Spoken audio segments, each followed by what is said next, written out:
No episódio de hoje, a gente mostra pesquisas sobre o corpo em movimento. A capoeira ajuda a manter a tradição e combater o racismo. A dança do ventre melhora a qualidade de vida de mulheres. E fazer exercícios físicos, como esporte, ajuda a gente a lidar com a raiva. Essas são descobertas científicas. Quer ver? Então vem com a gente porque está na hora de viver ciência. Átomos e inferências, robôs que trabalham sem terno, resíduos postos à venda, vacina contra o cemitério, conforto e freio nas ganas, planeta é mais que hemisférios, ciência mata, ignorância, desvenda olhos e mistérios.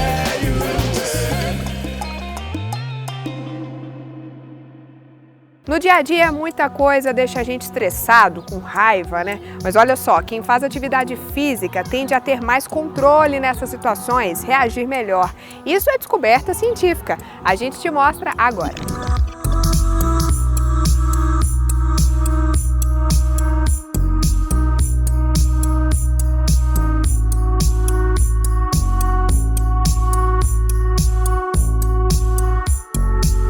Estamos na Faculdade de Educação Física e Dança da UFG e vamos conversar com o Thales, aluno do mestrado, sobre a pesquisa que ele vem desenvolvendo. Thales, conta pra gente qual que é o objetivo da sua pesquisa. Bom, o objetivo da minha pesquisa é analisar se o nível de atividade física está relacionado com os níveis de raiva. A gente pegou alguns voluntários aqui da nossa unidade mesmo, nós apresentamos dois tipos de pacotes de imagens para eles. Esse pacote de imagens ele já é validado na literatura científica, ele é capaz de gerar algum sentimento, sempre algum estímulo sensorial. Um pacote era um pacote de imagens neutras, por exemplo, imagens de uma caneta, de uma cadeira, imagens que não gerariam nenhum desconforto. O segundo pacote era um pacote com imagens já que poderiam causar algum desconforto para a pessoa, como algum acidente, alguma coisa que causasse desconforto. Para medir os níveis de raiva, nós realizamos um questionário antes e depois da apresentação das imagens. O que vocês perguntavam nesse questionário, Thales? Era um questionário, na verdade era um inventário que eram afirmações. Por exemplo, para medir a raiva, eu estou furioso, estou com vontade de bater em alguém, estou com vontade de xingar. E a pessoa respondia de acordo com o que ela estava sentindo no momento, de 1 a 4, sendo 1 absolutamente não e 4 muito. E aí, através dessas perguntas, nós tínhamos um score de raiva no momento. Aí, após isso, a pessoa via as imagens e depois respondia o questionário novamente. O que você percebeu? Bom, o pacote de raiva gerou raiva, teve um aumento do estado de raiva após a visualização do pacote e as mulheres foram mais sensíveis. Nós utilizamos tanto homens quanto mulheres e elas foram mais sensíveis aos estímulos. E Thales, qual é a relação desse aumento da raiva das pessoas com a atividade física? Bom, junto com o questionário de raiva, nós demos para as pessoas uma tabela e através dessa tabela ela avaliava o nível de atividade física e dava uma pontuação para esse nível de atividade física, que ia de 0 a 7. Essa pontuação ela estava relacionada à intensidade da atividade física que ela fazia e também o volume de treino semanal. Através disso, nós analisamos o nível de atividade física da pessoa e correlacionamos a diferença do estado de raiva pós e pré-apresentação das imagens junto com esse nível de atividade física. E o que a gente percebeu foi que as pessoas que tinham maior nível de atividade física eram menos estimuladas pelo pacote de raiva. Elas ficavam menos sensíveis a mudar assim, de humor, elas então? Tinham, no estado pós, elas tinham menos mudança no score de raiva. E em relação à ansiedade, isso se manteve? Como a ansiedade se manteve, não teve nenhuma correlação. Thales, como é que vocês fazem essa medida de como está o condicionamento respiratório das pessoas? Bom, o condicionamento respiratório tem uma variável muito importante que é o VO2 máximo, que é o consumo máximo de oxigênio do nosso organismo. Ele é a variável que mede nossa aptidão cardiorrespiratória. Esse VO2 ele pode ser analisado de diversas formas, como um teste de esteira, de forma direta, mas também existem fórmulas para predizer esse VO2. Essa fórmula, além do nível de atividade física, que é de 0 a 7, a gente também pegava a idade, o peso e a altura das pessoas para poder jogar nessa fórmula e ter a numeração do VO2. Quanto maior o VO2, menos predisponibilidade a pessoa tinha a aumentar a raiva depois das fotos. Isso. Exatamente. Professor Cláudio, da Faculdade de Educação Física e Dança da UFG, é orientador da pesquisa. Professor, como que a gente pode explicar essa relação do exercício físico e essa ajuda a diminuir o nível de raiva? Na verdade, o exercício ele causa várias adaptações e respostas sobre os diferentes sistemas fisiológicos, dentre eles o sistema nervoso. Então já foi demonstrado pela literatura que o exercício físico regular ele melhora as funções neurofisiológicas, por exemplo, causando um aumento da produção de cortisol, aumento da produção das endorfinas, e tudo isso em conjunto leva à diminuição de quadros de ansiedade, depressão e raiva. Aqui na pesquisa foi específico, vendo imagens, mas o exercício pode ajudar a gente a lidar com as situações do dia a dia. Então. Na verdade, no trabalho do Tales, o que os resultados estão sugerindo é que o exercício físico ele é uma medida protetora para essas situações estressantes. Professor, essa proteção contra a raiva, digamos assim, na prática, como é que ela ajuda as pessoas? Como é que ela é importante? Na verdade, a proteção contra a raiva permite com que a pessoa ela tenha respostas que não sejam tão dolorosas quando ela está sendo submetida a um estímulo estressante, né? Então, o que a gente chama de resposta dentro de uma intensidade adequada para aquela situação. Então, por exemplo, uma briga de trânsito, geralmente são comportamentos que são inadequados em termos de intensidade. É normal a pessoa sentir raiva ou algum sentimento desagradável? Mas o importante, ou o que não deve ser feito, é um comportamento inadequado em termos de intensidade, né? Então é dentro desse contexto que esse estudo do Tales ele surge, né? Será que o exercício ele causa uma proteção contra tais estímulos? E a gente está mostrando que sim, né? Porque aquelas pessoas com maior VO2 máximo, que é uma variável fisiológica importante dentro da fisiologia do exercício para medir o nível de treinamento da pessoa, possui um desencadeamento de raiva menor do que aquelas pessoas com menores consumos máximos de oxigênio. E existem atividades físicas melhores para isso? Na verdade, de acordo com os resultados que a gente está apresentando no trabalho do Tales, ele resumidamente, o que ele verificou? Que aquelas pessoas com maior consumo máximo de oxigênio têm uma proteção maior contra esses estímulos de raiva. E a literatura mostra o seguinte, que aquelas atividades físicas que causam maior aumento do consumo máximo de oxigênio são aquelas atividades físicas que a gente chama de atividades físicas aeróbias, como por exemplo correr, nadar, pedalar, caminhar.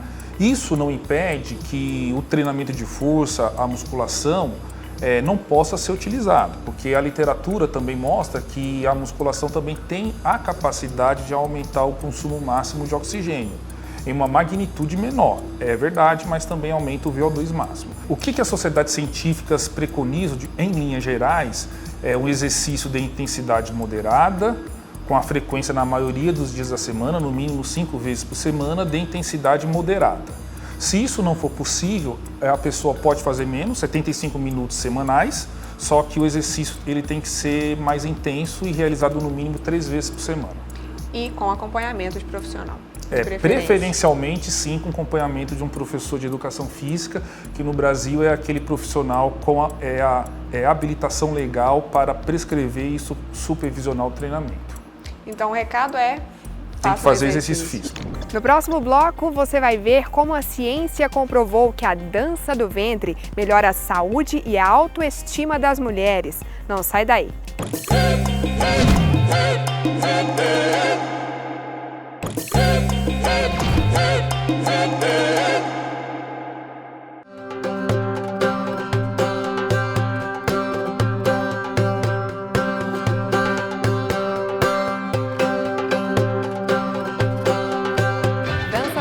Melhora a qualidade de vida das mulheres. Isso foi comprovado por pesquisa científica. A gente te conta agora.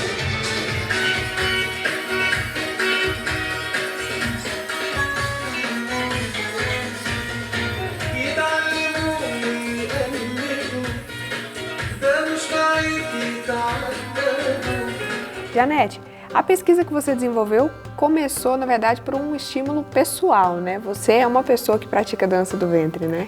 Isso, exatamente isso, Letícia. Eu já sou bailarina, né? Aluna de dança do ventre há muitos anos.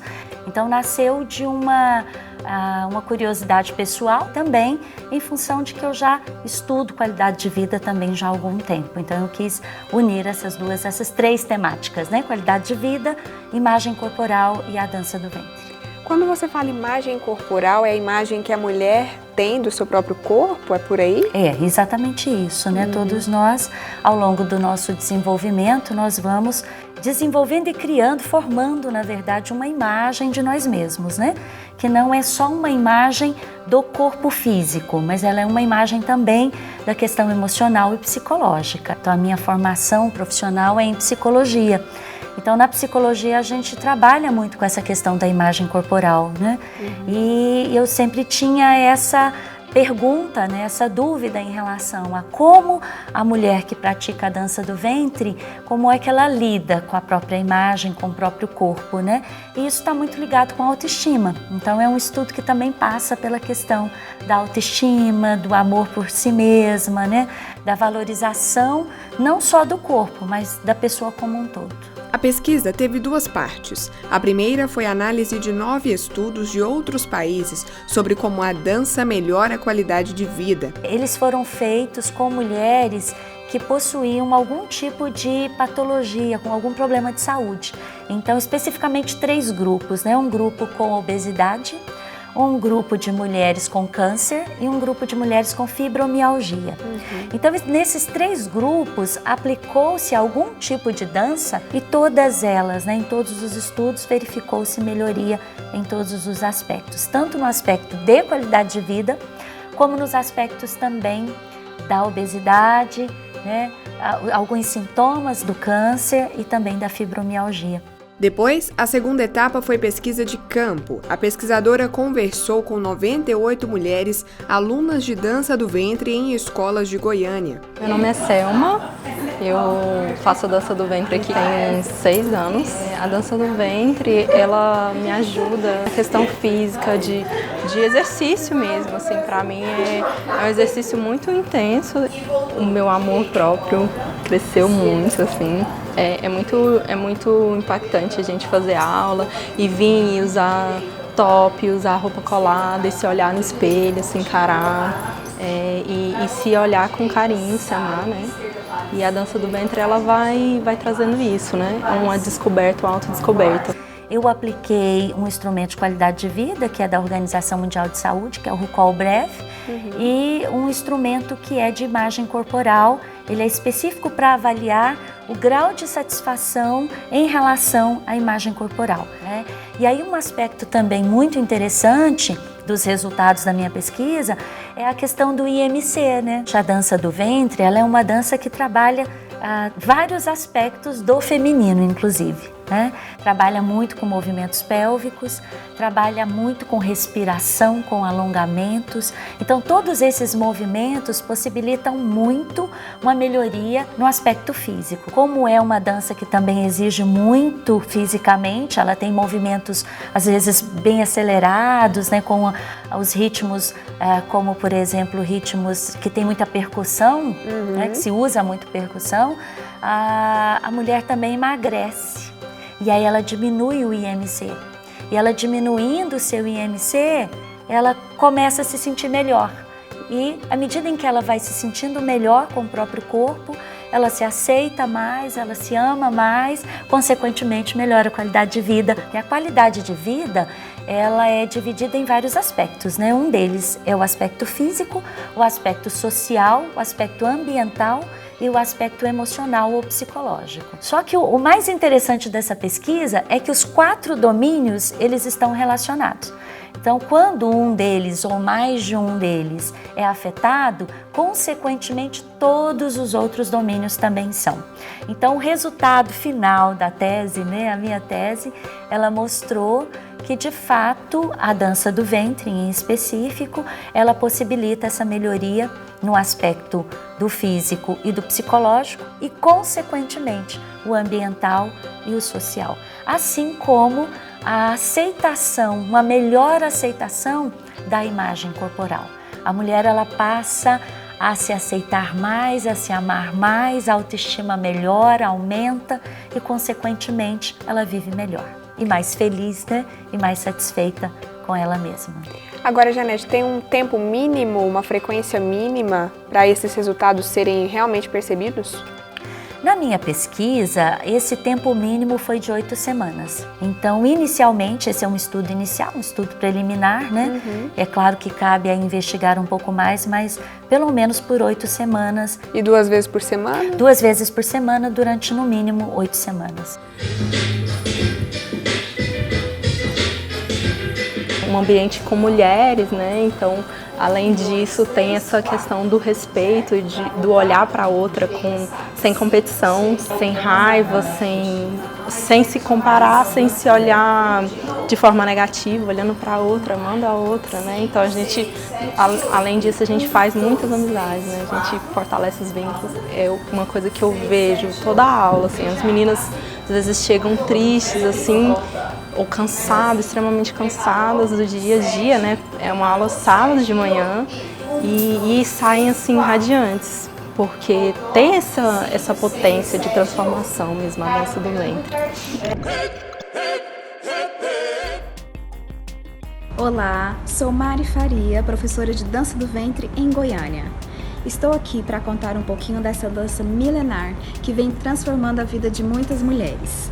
Não se sabe ao certo sobre a sua origem, porém a mais aceita é que surgiu no Antigo Egito, em rituais, onde as mulheres dançavam em reverência às deusas. A dança do ventre trabalha todo o corpo, dando destaque aos seus movimentos ondulatórios, batidas e reverberados. É uma dança que trabalha também a mulher como um todo, de dentro para fora. Vale ressaltar que é uma dança que desperta o feminino e, principalmente, a valorização do amor próprio. Sem dúvida, é uma mágica que acontece primeiramente com a bailarina e depois com o público. No próximo bloco, a gente fala do corpo em movimento na roda de capoeira. Já voltamos.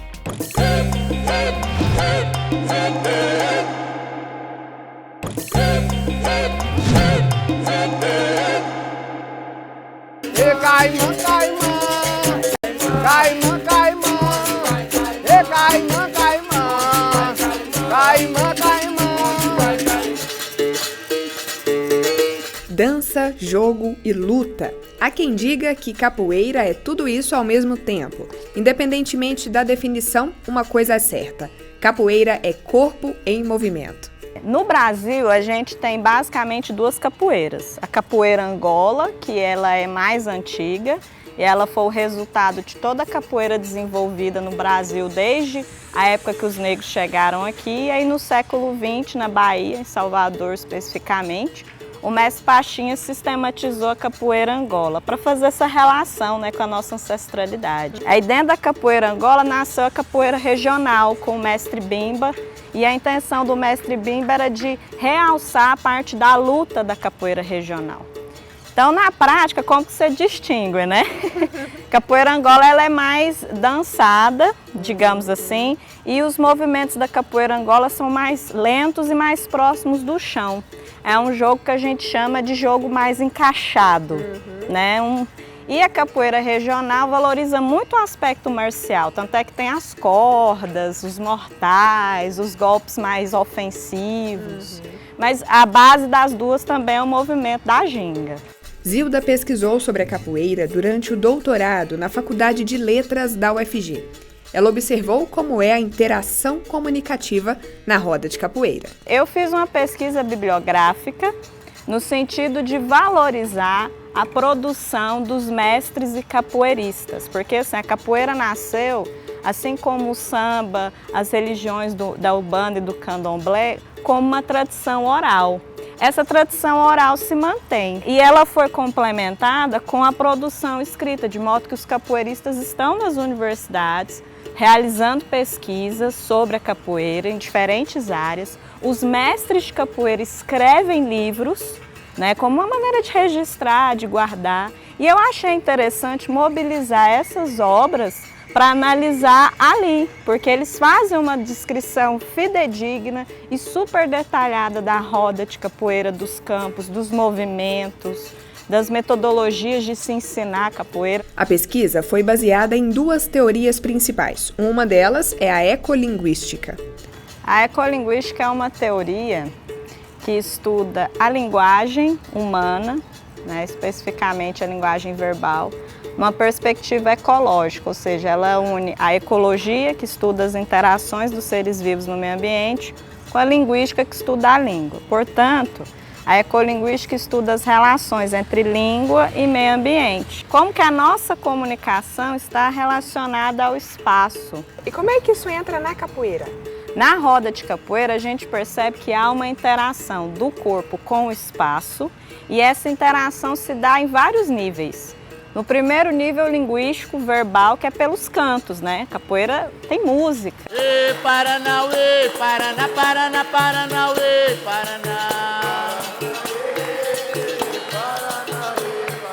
Segundo nível é o extralinguístico, porque como tem música, você observa a entonação, ritmo, né, o dialeto que as pessoas empregam ali na roda de capoeira. Tem um aspecto prosêmico, que estuda a distância dos corpos na comunicação. Então, por exemplo, a maneira como a roda se estrutura, o jogo dos capoeiristas no centro, a formação da bateria, isso também interfere na interação. E cinésico, que tem a ver com a nossa linguagem corporal, ou seja, todos os movimentos da capoeira também comunicam. E a ecolinguística permite olhar esses aspectos de uma maneira integradora. Eu cheguei à conclusão de que o nosso corpo, ele é um elo entre a nossa língua e a nossa cultura. Para eu chegar a essa conclusão, eu precisei analisar o corpo numa perspectiva ecológica, entendendo que nós somos também um ecossistema. Nós relacionamos externamente e internamente, né, os nossos órgãos. E esse ecossistema também se relaciona com as nossas interações linguísticas, interações culturais. Pelo nosso corpo, a gente percebe a nossa cultura. Pela nossa língua, a gente percebe até o que a gente entende por corpo e por cultura também. Outra teoria que ajudou a autora na pesquisa foi a antropologia do imaginário. A capoeira ela tem muitas metáforas. E eu analisei isso na questão do imaginário, de como que isso se processa na mente humana e como que o ser humano significa isso na linguagem. E isso também me mostra mitologias, né? A minha tese defendeu que na roda de capoeira a gente vive o mito do eterno retorno, porque ali na roda a gente sempre retorna à nossa ancestralidade, ao tempo de integração entre os negros, né, de comunhão entre dança, música, religiosidade, jogo, luta. Isso é muito bonito, inclusive, né? É que a capoeira, ela é o nosso patrimônio imaterial, né? Já foi tombado pela Unesco como patrimônio material da humanidade. É uma manifestação que diz muito sobre o Brasil, sobre a importância da cultura negra na nossa formação e é um movimento de combate ao racismo. Sempre foi, continua sendo e a gente combate o racismo na capoeira mostrando a nossa arte, a nossa memória. E isso é muito bonito, além de tudo, né? É o corpo em movimento para a resistência. Exatamente. Chegou a hora de ouvir os especialistas mirins do nosso programa. É o Casulo de Ideias.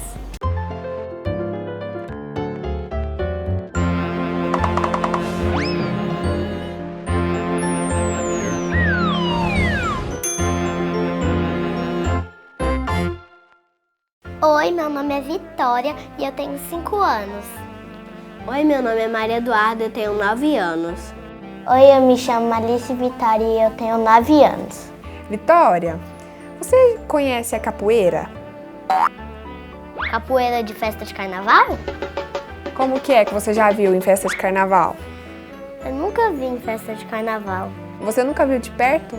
Eu nunca vi nem de perto, nem de longe. Nunca vi nem capoeira. Nunca vi nunca. Nunca viu? Mas um dia você vai ver, né? Eu já fiz capoeira. Jura? Eu também fazia. É um pouco difícil. É uma dança? É um jogo ou é uma luta? É uma luta. É uma luta. O que vocês achavam mais legal assim na roda? Nada. É? E dançar? Você gosta de dançar? Não sei muito não, né? Você gosta de que tipo de música? Sertanejo. É? E você gosta de dançar sertanejo? É, eu gosto, mas eu gosto mais de ouvir, né? E dançar? Vocês gostam de dançar? Sim. Vocês gostam de dançar o quê? Funk, sertanejo. Eu também gosto. Tem pesquisadores cientistas aqui da UFG, uma cientista na verdade, que ela descobriu que dançar faz muito bem para a saúde das mulheres. O que vocês acham disso? Bem legal. Não é? Uhum. Por que vocês acham que dançar faz bem para a nossa saúde, a saúde da mulher? Porque Será que é um movimento, assim, a gente trabalha as partes do corpo, tipo na capoeira? vai ver o movimento, né? É, faz sentido, né?